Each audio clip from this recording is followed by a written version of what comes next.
gostarem deste e de outros conteúdos Broá, considerem tornar-se patronos em patreon.com/broapodcasts, onde podem ter acesso a episódios exclusivos de vários programas. Visitem patreon.com/broapodcasts para mais informações. Estados Unidos, 1863. O homem corre, sem nunca olhar para trás. Tem os pés feridos do chão rochoso e o suor que lhe cobre o corpo evapora-se na noite. De vez em quando, para recuperar o fôlego, à espera de ouvir gritos, o trote de um cavalo, o latir de um cão.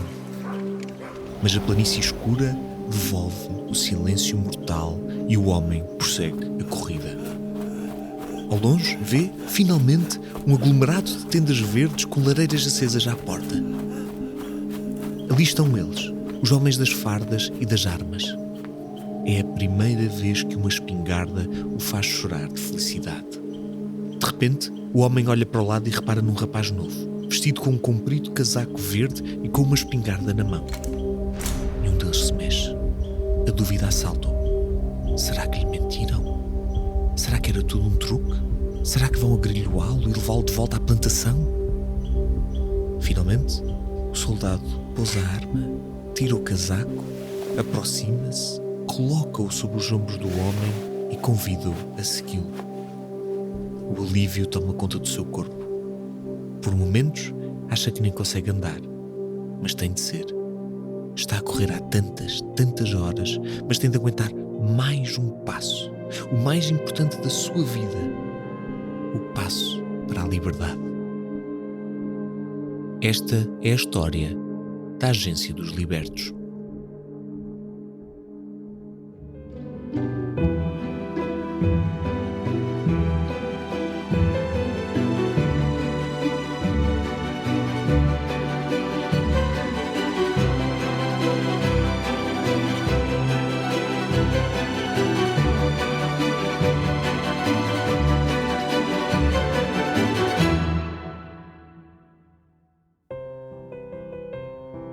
Olá a todos! Neste episódio trazemos a agência responsável pela reintegração das pessoas escravizadas após o fim da Guerra Civil Americana. Uma história de batalhas fratricidas, debates políticos, grandes figuras históricas e convicções apaixonadas. No entanto, nem tudo são discursos e decretos. Depois dos grandes valores serem defendidos perante a multidão e todos aplaudirem a sua chegada, há que colocá-los em prática. E a liberdade dá muito trabalho. É uma sucessão infinita de carimbos, microprocessos e papéis por assinar. E hoje trazemos-vos uma história sobre a burocracia da liberdade e os homens e mulheres que durante anos a fio trabalharam para a tornar realidade. O ano é 1861 e os Estados Unidos estão à beira da guerra. Não com outro país, mas consigo mesmos. Numa frase, a Guerra Civil Americana opôs os Estados do Norte, a União, aos Estados do Sul, a Confederação. Num conflito que durou 4 anos e matou mais de 700 mil pessoas. Esse confronto era o culminar de décadas de tensão. A União via os Estados do Sul como demasiado conservadores e, em certos aspectos, retrógrados. Já os americanos do Sul detestavam que o poder político, tanto o Congresso como a Presidência, estivessem concentrados a norte em Washington, D.C., podendo, a partir dali, tomar decisões que afetavam a soberania de todos os Estados. Enquanto o norte valorizava o federalismo, o sul valorizava a sua independência. Mas havia um tema que dividia ainda mais os americanos: a escravatura. Enquanto a sul 4 milhões de escravos negros garantiam a riqueza das elites e o funcionamento da economia agrária, a norte falava-se já de direitos universais do homem e da igualdade entre as raças. Toda a gente sabia que, mais cedo ou mais tarde, haveria um confronto entre os ideais de uns e a realidade cotidiana dos outros. Quando Abraham Lincoln, advogado e líder do Partido Republicano, ganhou as eleições presidenciais, os Estados do Sul ficaram em pânico.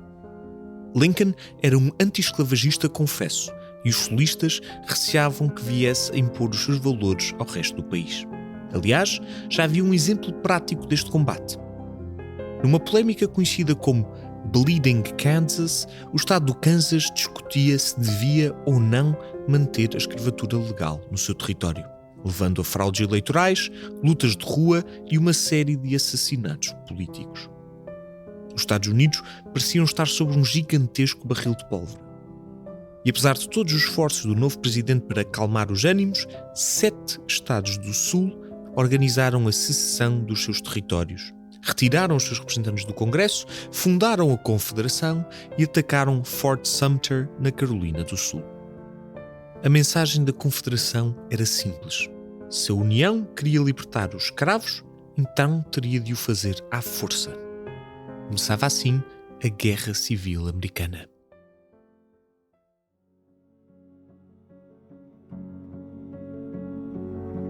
Enquanto a guerra decorria a milhares de quilómetros, a cidade de Washington, D.C. caiu numa luta política sem precedentes. Lincoln e os seus aliados republicanos converteram dezenas de congressistas aos seus ideais anti-esclavagistas e tentaram aprovar leis para ajudar no esforço de guerra. A guerra combatia-se com balas e legislação. O Congresso, dominado pelos republicanos de Lincoln, propôs 2 atos de confisco, dando ao governo federal o poder para apreender propriedades e terras da Confederação. E no primeiro dia de 1863, Lincoln assinou a Proclamação da Emancipação. O documento fazia 2 coisas. Primeiro, libertava automaticamente todos os escravos nos territórios da Confederação. E segundo, permitia que fossem incluídos no exército da União. Na prática, Lincoln lançava a mensagem a 4 milhões de escravos que podiam fugir dos seus senhores para combater contra eles e, em vez de serem presos, receberiam roupa, comida, uma espingarda e muitas balas. A proclamação da emancipação resultou. Não só deixou a Confederação ainda mais furiosa, como permitiu que largos milhares de escravos conseguissem juntar-se aos esforços de guerra da União usando os mesmos uniformes que os seus concidadãos brancos. Os antigos escravos seriam os novos libertadores. No entanto, a maior vitória legislativa dos abolicionistas só chegou em 1865, já perto do fim da guerra, quando o Congresso aprovou a 13ª emenda à Constituição. A nova emenda proibia explicitamente a escravatura e a servidão involuntária, não apenas nos Estados rebeldes, mas em toda a União. Era o fim da escravatura nos Estados Unidos. E esta vitória não foi apenas simbólica. De um momento para o outro, milhares de escravos negros deixaram de ser propriedade de outros americanos e passaram a ser homens, mulheres e crianças livres.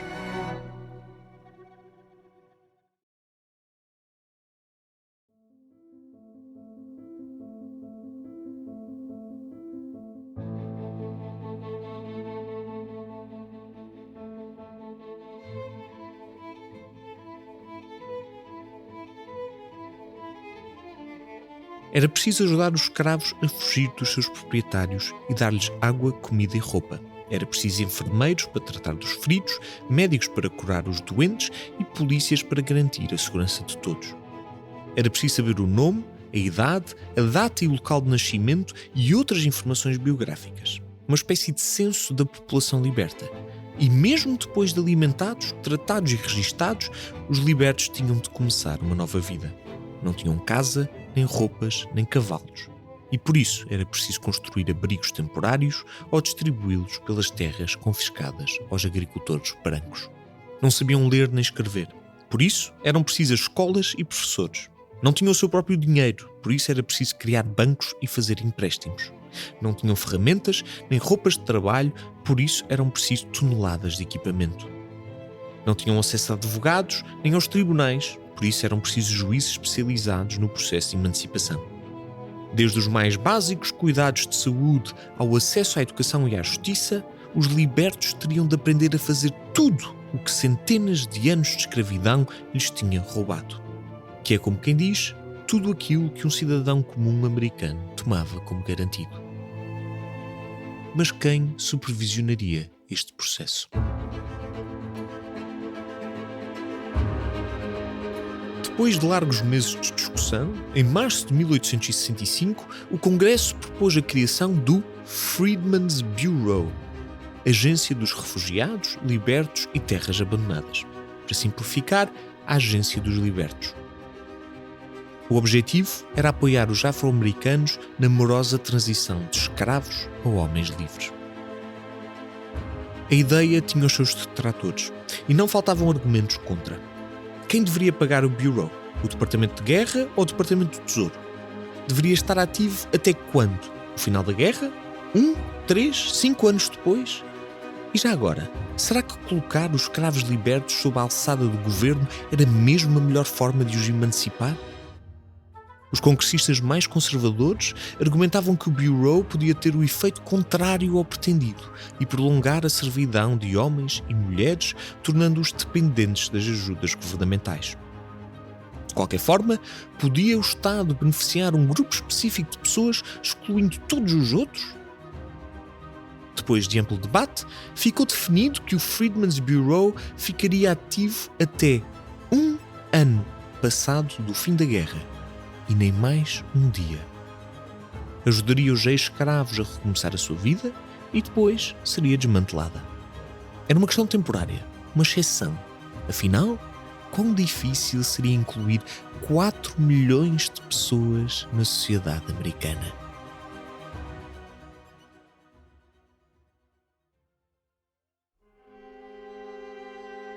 Os acontecimentos dos meses seguintes mudaram tudo. Primeiro veio a vitória. Em abril de 1865, o general da Confederação Robert E. Lee entregou, literal e metaforicamente, a sua espada ao general da União, Ulysses S. Grant. A Guerra Civil chegava ao fim e os Estados esclavagistas saíam derrotados. No entanto, poucos dias depois, a União sofreu um duro golpe. Na noite de 15 de abril, o presidente Lincoln sentou-se confortavelmente no Ford's Theatre para assistir a uma peça de teatro. A meio do espetáculo, um jovem aproximou-se pela retaguarda, protegido pela escuridão do teatro, e disparou à queima-roupa contra o presidente. Lincoln viria a morrer no dia seguinte, o primeiro de vários presidentes dos Estados Unidos a ser vítima de um atirador. Depois de uma verdadeira caça ao homem, as autoridades apanharam o culpado. Tratava-se do ator John Wilkes Booth, um apoiante da Confederação e defensor da escravatura. Quando a Agência dos Libertos começou a trabalhar, em maio desse ano, os Estados Unidos estavam devastados.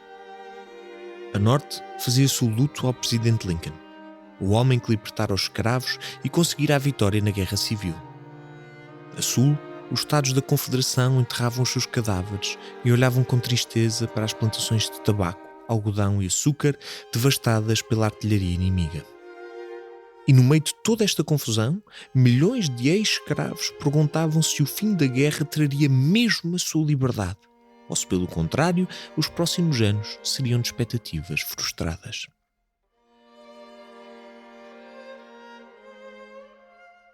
Era preciso reunificar o país, sarar feridas e reconstruir a América. O Congresso deu início à chamada Era da Reconstrução.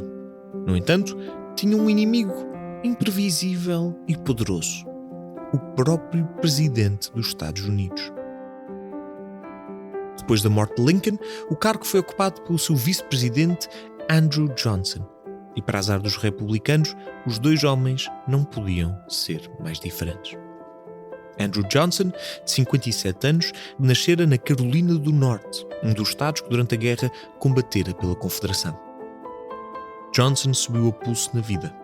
Nunca frequentou a escola, trabalhou como alfaiate desde os 14 anos e aprendeu a ler sozinho, já adulto. A sua carreira política começou quando se mudou para o Tennessee, outro estado do sul. Primeiro governador, depois senador e, finalmente, um dos mais importantes opositores ao Partido Republicano. Lincoln convidou-o para vice-presidente exatamente por terem ideologias tão distintas. Queria transmitir uma mensagem de união e bipartidarismo. No entanto, durante a guerra, as diferenças entre os dois homens tornaram-se mais claras. E quando se viu no papel de presidente, Johnson deu aso às suas simpatias pela Confederação.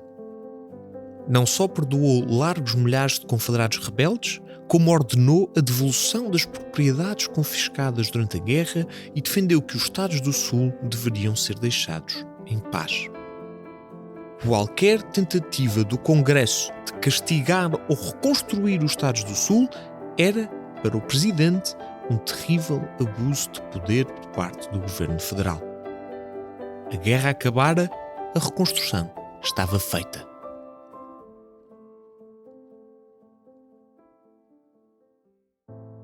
Foi neste ambiente que a Agência dos Libertos começou a trabalhar. A liderá-la estava o Major-General Oliver Otis Howard, conhecido como o General Cristão, pela sua piedade e intransigente código moral. Howard era um defensor da causa abolicionista e combatera por ela na Guerra Civil. Chegara mesmo a perder um braço numa batalha em Henrico County, Virgínia. Mas agora não dava ordens a soldados.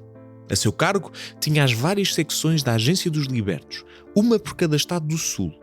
E ao olhar para a sua lista de obrigações e responsabilidades, é possível que o Major-General tenha sentido saudades da simplicidade da guerra. O Congresso atribuirá à agência uma lista de tarefas extremamente ambiciosa, desde a assistência básica aos ex-escravos fugitivos até à criação de escolas, clínicas, bancos, tribunais e serviços administrativos. No fundo, cada um dos 4 milhões de homens, mulheres e crianças, subitamente livres, tinham de ser alimentados e cuidados, ter uma identidade registada, escolaridade básica, apoio médico, acesso à polícia e aos tribunais e, acima de tudo, a possibilidade de trabalharem nas suas próprias terras ou nos seus próprios negócios, longe da exploração dos agricultores brancos. Por isso, o Bureau espalhou-se como uma teia de aranha pelos Estados do Sul. Foi um esforço que envolveu todos, com a ajuda de organizações de beneficência que emprestaram edifícios, salas, ferramentas, roupas, livros, medicamentos e até dinheiro aos agentes do Bureau. Para choque dos solistas da Confederação, centenas de vilas e cidades viram a abertura de abrigos temporários para milhares de ex-escravos que dormiam em cobertores e bebiam café quente. Edifícios federais foram convertidos num verdadeiro observatório demográfico, com dezenas de funcionários de caneta em punho a entrevistar os recém-libertos cujas filas davam volta ao quarteirão. Este trabalho era particularmente moroso, já que muitos dos ex-escravos não sabiam a sua data local de nascimento, muito menos o nome dos seus próprios pais. Além disso, muitos casais de libertos estavam juntos, mas não casados no sentido formal da palavra, já que o casamento entre escravos era proibido. E uma vez que os escravos eram muitas vezes vendidos individualmente, milhares e milhares de famílias haviam sido separadas e espalhadas por estados diferentes. Havia crianças que não conheciam os pais, homens que não sabiam das mulheres, avós que nunca tinham conhecido os netos. Uma das prioridades da agência era reunir estes casais e estas famílias despedaçadas, cruzando a informação de centenas de milhares de registros espalhados por 7 estados diferentes. Quem também está espalhado por mais de 7 estados diferentes e tem que ler milhares de registros são as equipas da Broá, que só o conseguem fazer graças à ajuda da Agência dos Libertos do Patreon. Se quiserem fazer parte desta agência e apoiar todo o nosso trabalho, ao mesmo tempo que têm acesso a conteúdos exclusivos e a contacto direto com as nossas equipas, vão a patreon.com/broapodcast. Mas os agentes não se resguardavam na segurança do escritório. O Bureau funcionou como mediador entre os libertos e a população branca. Devia supervisionar as terras atribuídas aos ex-escravos. Devia também acompanhar as negociações contratuais entre agricultores e libertos para garantir que todos recebiam o que lhes era devido. Muitas vezes, este trabalho de mediação colocava os funcionários do Bureau em perigo de vida. Afinal, para os ex-estados da Confederação, o Bureau estava a roubar-lhes a sua força de trabalho e meio de subsistência. O maior sucesso do Bureau foi, sem sombra de dúvidas, na área da educação. Um investimento de 5 milhões de dólares levou à construção de mais de 4.000 escolas espalhadas pelo sul dos Estados Unidos, garantindo a alfabetização de 250.000 alunos. Em salas de aula a abarrotar, crianças pequenas, homens e mulheres adultas e até idosos doentes curvavam sobre os livros doados por voluntários, aprendendo a ler, letra a letra, palavra a palavra. E graças aos esforços dos professores da agência, muitas crianças e adolescentes negros cresceram a aprender ofícios e alguns criaram os seus próprios negócios. O Bureau foi ainda responsável pela criação de 2 instituições de ensino superior, a Howard University, em Washington, D.C., e a Fisk University, no Tennessee. Ambas duram até hoje, garantindo a educação superior a inúmeras gerações de afro-americanos. Ou seja, entre a construção de escolas e clínicas, a localização de parentes perdidos e a mediação de ex-escravos e agricultores brancos violentos, o trabalho da agência era um verdadeiro pesadelo logístico e administrativo. Nada mais, nada menos que corrigir centenas de anos de injustiça social. E agora vem talvez a informação mais chocante. Para pôr tudo isto em prática, o general cristão e a sua agência contavam com apenas 900 funcionários, entre administrativos em Washington e juízes, soldados, médicos, professores e burocratas nos vários estados do Sul. 900 agentes para garantir a integração de 4 milhões de ex-escravos. E tinham de o fazer em menos de um ano, altura em que a agência seria formalmente dissolvida. Era uma missão impossível. E de facto, apesar dos seus sucessos, o Bureau teve também falhanços significativos. As decisões políticas do presidente Johnson devolveram muitas das terras confiscadas pela União, pelo que a agência só conseguiu doar parcelas de terreno a 2.000 famílias de escravos. A agência não foi capaz de garantir acompanhamento médico e jurídico à maioria dos libertos, nem evitar que muitos deles caíssem na mão de ex-proprietários. E mesmo aqueles que, a custo, conseguiram reunir algum dinheiro com o seu trabalho, acabaram por perder tudo. O Freedman Saving Bank, criado especificamente para guardar as poupanças dos escravos libertos, durou apenas uma década. E os 3 milhões de dólares de mais de 6.000 depositantes evaporaram-se sem deixar rastro numa nuvem de má gestão e práticas duvidosas. Mas o maior antagonista dos libertos e do Freedmen's Bureau não era a falta de orçamento, os poucos funcionários nem as dificuldades administrativas. Era, isso sim, os aliados da Confederação. Podiam ter perdido a guerra, mas nem pensar que aceitariam perder os seus escravos.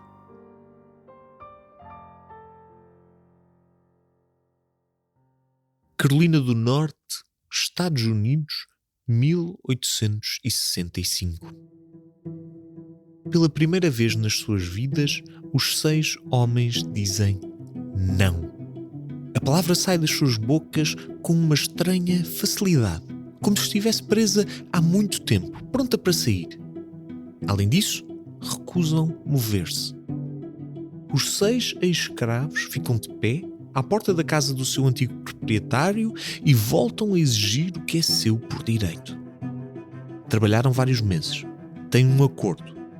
Os tempos de escravatura já lá vão. Não vão sair da quinta sem o pagamento. Durante alguns segundos, vê na cara do seu patrão um rasgo de ódio, de incompreensão, de revolta. A cara de um homem que se recusa a acreditar no que vê. De súbito, o patrão leva os dedos à boca, solta um assobio agudo e prolongado e os 6 homens sentem-se gelar. De dentro da casa, vêem 2 jovens com paus compridos. De uma casa distante, aproximam-se 3 vizinhos, armados com ferros. A escravatura já lá vai, mas há hábitos que demoram a morrer. Aos escritórios do Freedmen's Bureau chegavam relatos assustadores. Todos sabiam que a abolição da escravatura, o grande mote da Guerra Civil, fora declarada pelos políticos, mas não se tornara ainda uma realidade. Pelo contrário, nos Estados do Sul, os ex-escravos eram vítimas das mais terríveis violências. Os escravos libertos que tentavam fugir, assim como os próprios agentes do Bureau que os ajudavam, eram perseguidos por gangues de justiceiros e brutalmente assassinados.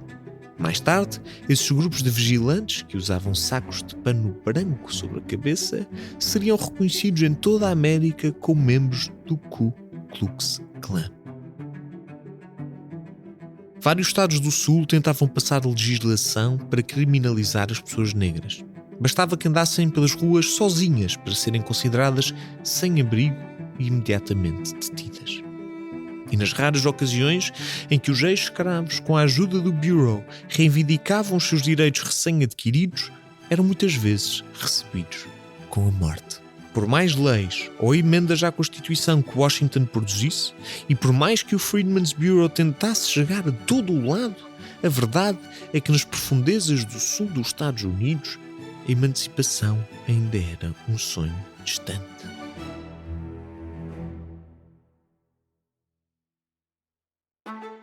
Ciente disso mesmo, o Congresso continuou o seu grande objetivo: dar cobertura legal aos ex-escravos e proteger o Freedmen's Bureau.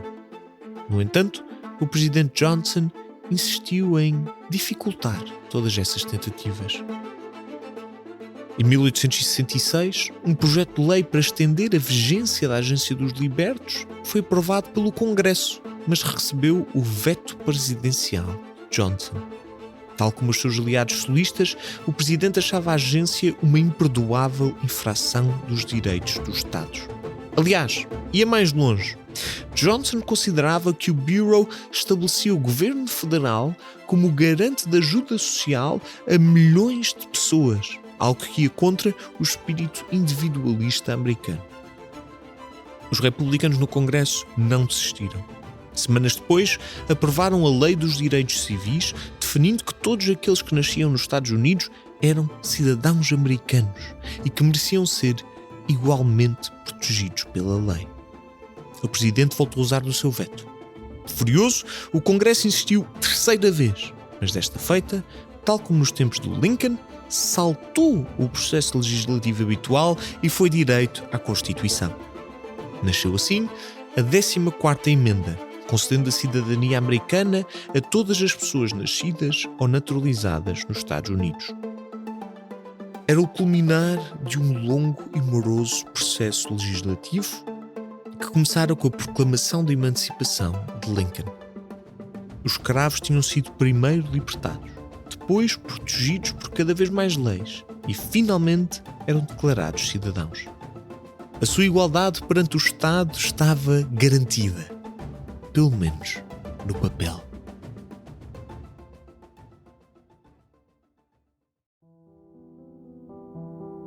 Tal como acontecera anteriormente, os atos do Congresso americano nem sempre se traduziram em mudanças concretas. Na verdade, um ano depois do final da guerra, os ex-proprietários de escravos já tinham desenvolvido vários truques para fintar o Bureau e as leis que Washington insistia em aprovar. Havia duas estratégias principais, ambas cruéis. A primeira era simples. Sem meio nem dinheiro para se mudarem para outras cidades ou comprarem as suas próprias terras, muitos libertos acabavam a trabalhar nas mesmas propriedades onde tinham sido escravizados. Em teoria, os patrões eram obrigados a dar-lhes um salário, mas esse valor acabava retido para pagar alegados custos de alojamento e alimentação, tornando-se até, em certos casos, em dívida. Apesar das ocasionais intervenções do Bureau, era comum os trabalhadores negros receberem metade, quem sabe até 1/3 do valor que lhes era devido. E sem dinheiro, não podiam escapar. Mas a segunda estratégia era ainda mais engenhosa. Os agricultores do Sul muito depressa se perceberam que a 13ª Emenda, que proibia a escravatura e a servidão involuntária, tinha uma pequena exceção: a servidão involuntária podia ser imposta em caso de condenação por um crime. Ou seja, os prisioneiros não eram protegidos pela emenda. Uma vez que os Estados do Sul inventaram várias legislações locais para criminalizar os afro-americanos, as prisões estavam repletas de ex-escravos. Nasceu assim o arrendamento de condenados. O próprio sistema judicial dos Estados disponibilizava os prisioneiros negros a troco de dinheiro que os agricultores se apressavam a pagar. Por isso, graças a um ângulo morto constitucional, os donos das plantações de tabaco, açúcar e algodão voltaram a encher os seus terrenos de trabalhadores negros, literalmente alugados ao Estado. As instituições lucravam, os agricultores e proprietários tinham de volta a sua força de trabalho e os ex-escravos, supostamente protegidos pelo Congresso, ficavam presos a uma nova forma de escravidão.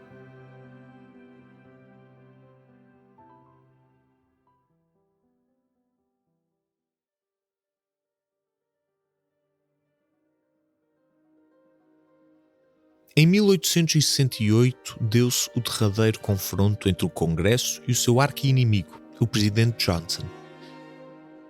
À medida que os antigos Estados da Confederação regressavam à União, o Congresso tentou algo nunca tentado na história americana: um impeachment. Os republicanos de Lincoln acusaram Johnson de atrasar constantemente o processo legislativo e de abusar do seu poder presidencial. Mas apesar de terem a maioria necessária para destituir o presidente, Johnson foi salvo por um único voto. Provavelmente porque alguns congressistas acharam que o país não precisava de outra reviravolta. No ano seguinte, Johnson abandonou o cargo e o seu sucessor foi nada mais, nada menos que o Ulysses S. Grant, o general que anos antes aceitara formalmente a rendição da Confederação. No entanto, o novo presidente não trouxe um novo fogo ao Freedmen's Bureau. Pelo contrário, com o passar dos anos, o Bureau tornou-se uma pedra no sapato dos republicanos. Nunca ninguém concordava sobre o tipo de apoio que o governo devia prestar aos libertos, muito menos durante quanto tempo. Era necessário pagar aos 900 funcionários e votar constantemente novas extensões do prazo. À medida que os Estados do Sul começaram a enviar representantes para Washington, a percentagem de congressistas que apoiava a agência foi diminuindo e, com eles, o orçamento disponível. De ano para ano, os 900 funcionários foram abandonando o Bureau, entre eles administrativos, médicos, advogados, professores e todo o tipo de voluntários. Libertos iam bater à porta de clínicas, tribunais e bancos fechados, com as janelas entaipadas e cadeados nas portas. Muitas crianças aprenderam o alfabeto, mas nunca chegaram a ler e a escrever. Na invisibilidade dos Estados solistas, por entre a sua população mais vulnerável, o Bureau foi-se desvanecendo, até permanecer apenas na memória daqueles a quem mudara a vida. Quando, em 1872, o Bureau foi finalmente desmantelado pelo Congresso, já quase nada restava das suas atividades no Sul. Desaparecia assim o único garante de independência e liberdade dos ex-escravos, o seu único contacto positivo com um Estado que acabou por abandoná-los. Depois da reconstrução, o Sul dos Estados Unidos continuou a encontrar sempre formas de contornar a lei e a Constituição. O caso mais famoso são as leis Jim Crow, que durante décadas garantiram que a comunidade afro-americana não podia votar nem frequentar os mesmos espaços públicos que a população branca. Apesar dos esforços de Lincoln, do Congresso Republicano e do Freedmen's Bureau, a emancipação foi prometida, mas nunca garantida. E este é o aspecto mais interessante da história da Agência dos Libertos. Uma instituição criada para pôr em prática a grande ideia da liberdade e da igualdade. Será que para ser livre basta a ausência da escravatura? A resposta parece ser negativa.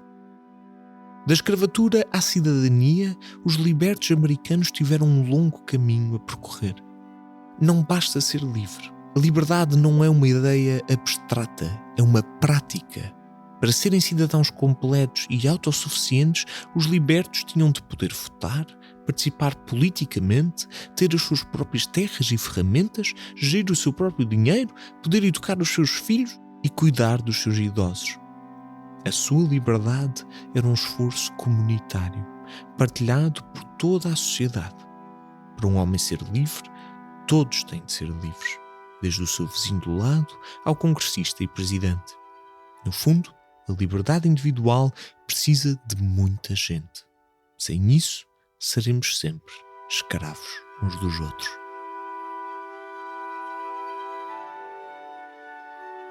Chegamos assim ao fim de mais um episódio. Obrigado a todos por nos acompanharem em mais uma semana.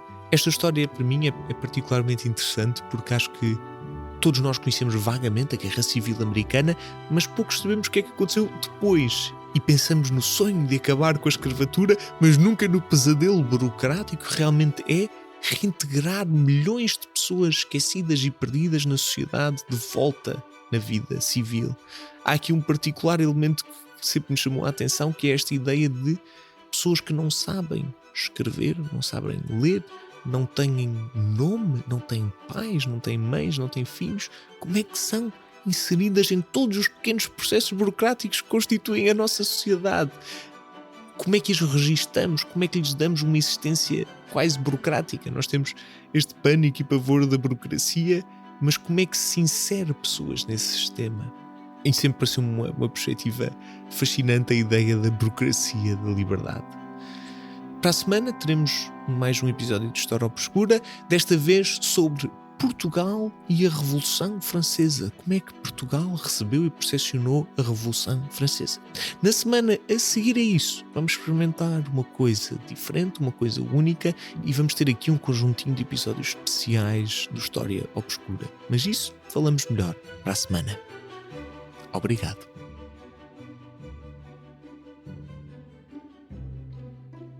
História Obscura é um podcast da série Sapiens, produzido pela Broá Podcasts, narrado por mim, Luís Francisco Sousa. Com direção criativa de Luís Francisco Sousa, escrito por Renato Rocha, pesquisa por Nuno Mendes, direção técnica de Rita Cabrita, edição por Sara Milan e João Rodrigues, identidade gráfica desenvolvida por Rita Cabrita e Luís Francisco Sousa. Já sabem, se gostarem deste e de outros conteúdos Broá, considerem tornar-se patronos em patreon.com/broapodcasts.